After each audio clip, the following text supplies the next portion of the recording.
Hi, we continue in 1 Samuel 26 today after David and Abishai have snuck into Saul's camp at night, and under cover of darkness David has taken the spear and the water jar that are at Saul's head, and no one saw them, no one knew it, and no one awoke, because a deep sleep from Yahweh had fallen upon them. So now we're picking it up here in this next paragraph, and as I'll put up here, you can see this little section, not counting verse 13, but 14 to 17 form a nice little chiasm, as the verses 7 to 12 formed a nice little chiasm above. We'll see the verses below aren't a chiasm, but they do something else intertextually in relationship with Genesis, which is really interesting, but we'll look at that next video. As you see the key words chart on the right side of the screen, we'll note the pattern that we're seeing in this chapter, and we've seen this elsewhere, is the introductory paragraph that we looked at 2 videos ago has almost no keywords. You get place and lie there. Then there was an abundance of them in David and Abishai's interaction around going into Saul's camp. Now again, there's not much in the beginning of this, and we'll see in the next time. Now is one of the key words here, as well as Yahweh and behold, and the spear will be in the next one. So it won't be so much key words here, but this chiasm will take us through this. And as we enter into our story here, we'll look at verse 13, but before we do, we'll note that Abner becomes part of the story. And as I was noting the comparison between chapter 24 and 26, the parts that are color-coded are the parts that are identical, and you can see that some of them are literally identical and some are very close. But today we're going to look at all this part, which is very different than this part.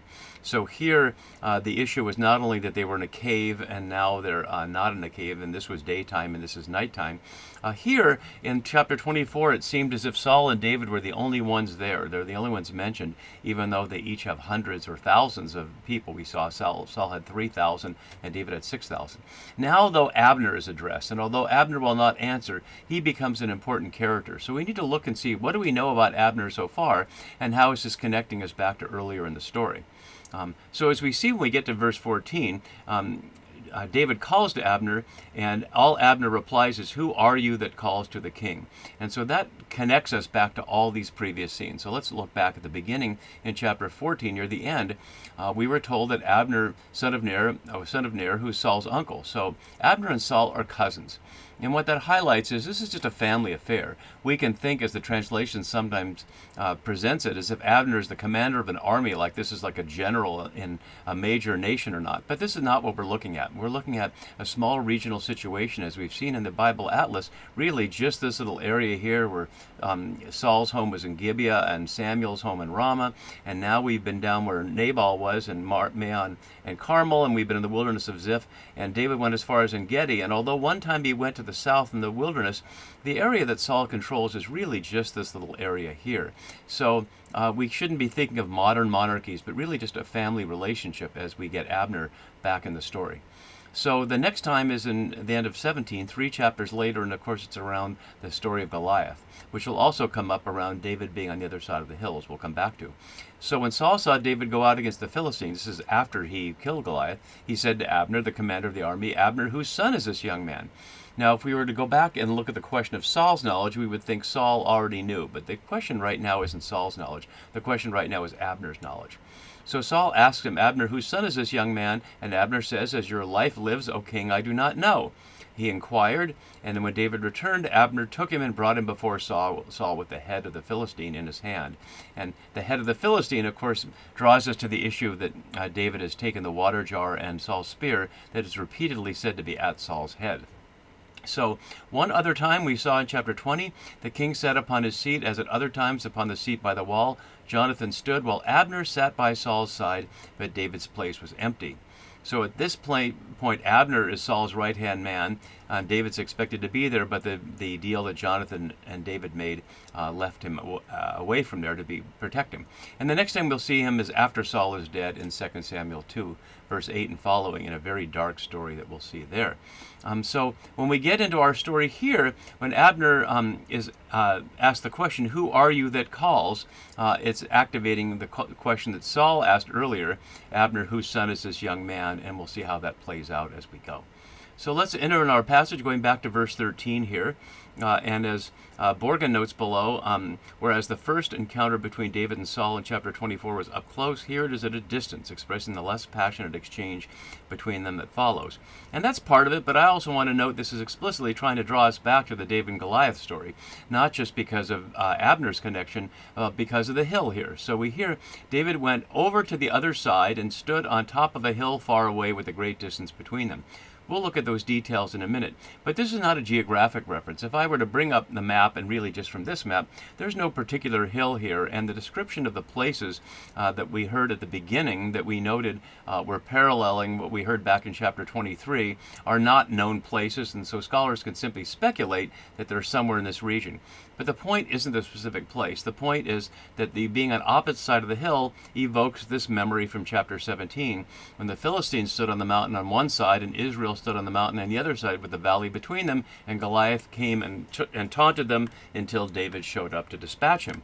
And so what we're seeing here, if we're paying intratextual attention, which is connecting chapter 17 to 26, is David is standing in relation to Saul's army as Goliath stood in relation to Saul's army earlier. And isn't that an interesting comparison? So we had an international scandal and conflict between the Philistines and the Israelites, and now it's internal between David and Saul. And so certainly we're expected to hear that. Let's look at some of the details here. So on top of a hill, or literally on the head of a mountain, far away is an interesting word here, merachok here, and it literally means a broad open place in the city, and that's plainly not where they are here. It's only one other time in Samuel, with a great distance between them, literally a great place between them. That's highlighting that place, and the key words here, place, is one of the key words that we're seeing throughout here. So what is really important, apart from those individual words, is he's gone off at a distance, because now he has the king's water jar and spear, and certainly doesn't want to be attacked by all those men immediately. He wants to get his word in first. And so he's calling from a distance, and it's still at night, and so they can hear the voice. Obviously, Abner responds, but perhaps they can't see him given the great distance. So, as my note below notes, David goes around Saul to address Saul's supporters and would-be protectors. But plainly, Saul can hear, as we will hear. He's calling to everybody. It's not like this is a private conversation between David and Abner. Plainly, he's waking them all up. He called to the army, and again, it's not the army, it's to the people, as we've seen a number of times here. As my note below has here from Barbara Green, to speak about someone, hear the king, within the person's own hearing is a peculiar sort of utterance, easily implying a number of things. It is here plausibly somewhat of an insult to Saul. Arguably, it allows a blunt issue to be positioned to a servant in a way that might seem unseemly to a king. But is it fair to refer to Abner as a servant? Again, Abner is Saul's cousin, as we've seen, so they've grown up together, or at least near each other, as far as we know, their fathers being brothers, and there's no reason to think they haven't known each other all their lives. So although Abner defers to the king as my lord the king, he's simply part of the family, perhaps like Bobby and Jack Kennedy when they came into power in the United States, using the formal titles but knowing each other much more closely than that. So when David calls to Abner, he's obviously plainly calling to Saul. So Brueggemann suggests that Abner embodies what is best, most noble, most courageous, and most impressive about the Saulite movement. To test Brueggemann's hypothesis, we'll have to see how it goes. Not so much here, but in the 2nd Samuel, as we'll see. So David calls to Abner, again reminding of his ancestry, son of Ner, saying, "Abner, will you not answer?" Of course, the first thing he's saying to him, so he hasn't had asked him anything yet to know whether he'll answer. That's the first thing he's saying. And Abner does reply. So it's a curious way to start. Will you not answer? And he does answer. And he asks, "Who are you that calls to the king?" And as Falkman notes below, the long-delayed answer to Saul's question that we saw back here, Abner, whose son is this young man. And as my note below is highlighting, it's not realistic that Abner would not know for the reasons we're saying, but he can't see him in the dark and from the distance. So, and there's no reason to think he would recognize the voice, given he wasn't expecting him to be there, even though they are pursuing each other, and David would be somebody there who would not be a total surprise.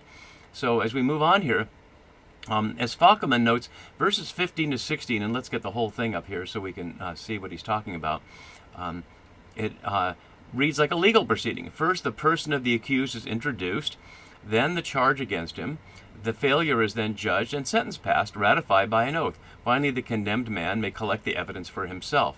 And so tightly in these two verses is an entire legal proceeding. And we've seen similar things like this, using the word reeb for a formal controversy, usually in the Psalms or in the prophets, like in Micah 6, where somebody calls upon a covenant lawsuit before Yahweh to render justice in the face of an injustice they're experiencing.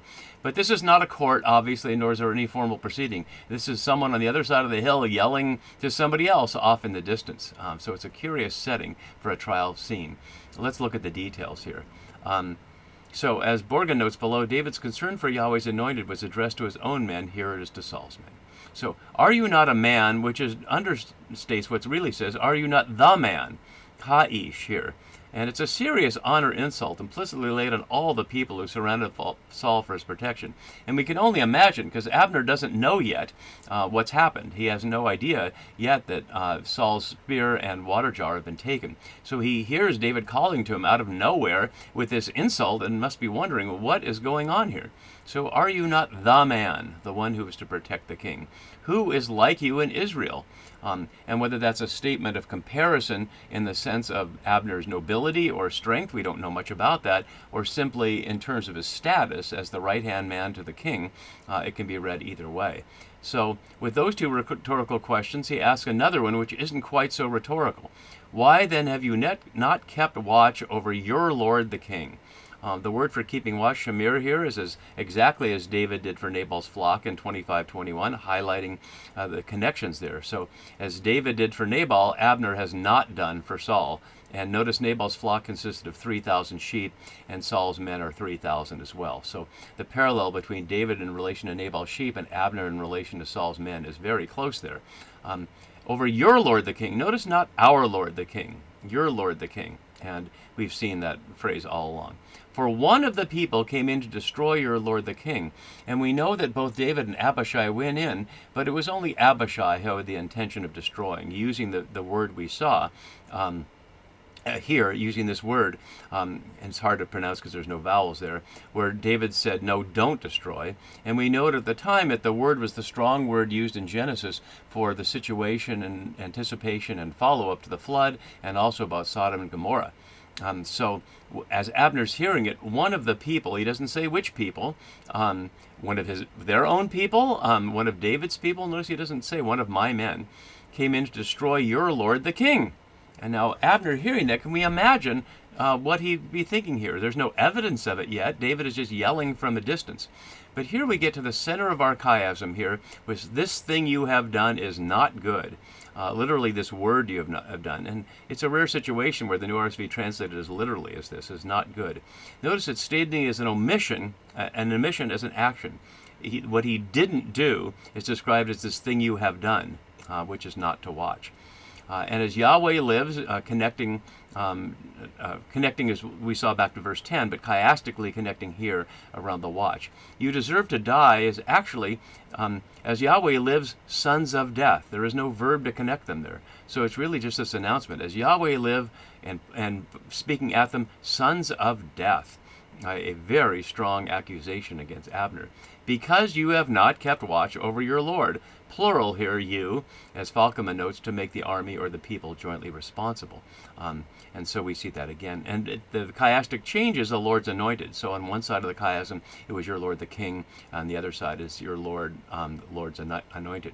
Now, Abner gets to find out what's going on. See now where the king's spear or the water jar that was at his head, and again it's doubled as earlier.